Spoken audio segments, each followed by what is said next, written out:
Bonjour Monsieur Blais, vous êtes de l'ONF. On est souvent interpellé par les personnes, les habitants de Varennes-Vauzelles sur ces coupes qui ont eu lieu récemment. Est-ce que vous pouvez nous en dire quelque chose? Oui, alors donc ici on est bien dans la forêt domaniale des Bertranges, sur le territoire de Varennes-Vauzelles, mais pas dans la forêt communale de Varennes-Vauzelles. Et en fait, la parcelle là, 452 était constituée majoritairement de sapins qui étaient touchés par un parasite qu'on appelle le fomes, et c'est un parasite qui attaque les arbres les uns après les autres par le système racinaire, ce qui fait que les arbres mouraient. Et on est sur une parcelle qui, en collaboration avec la commune de Varennes-Vauzelles, on a aménagé différents sentiers de randonnée. Donc ici il y a le sentier d'interprétation, là la voie verte, et il y a un sentier de grande randonnée qui passe plus loin. Et donc c'est un sentier avec beaucoup de passages. Et on avait régulièrement des interventions pour mettre en sécurité le chemin. Et là, les risques se multipliant avec la prolifération de la maladie, on a préféré mettre la sécurité en avant et couper les arbres qui risquaient de créer des accidents. Voilà, ça c'est malheureusement c'est un impact du changement climatique.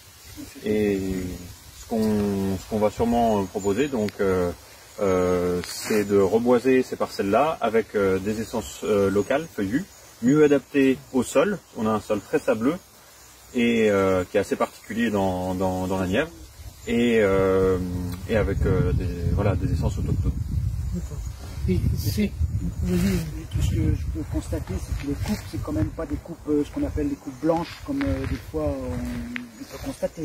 Alors, il n'y a pas trop de détérioration par les machines, comme parfois on peut. Alors au niveau déjà de la circulation des machines, on essaie de les faire aller uniquement sur ce qu'on appelle des cloisonnements, et ne pas qu'elles n'aillent pas au pied de chaque arbre et ne pas tasser tout l'ensemble du sol.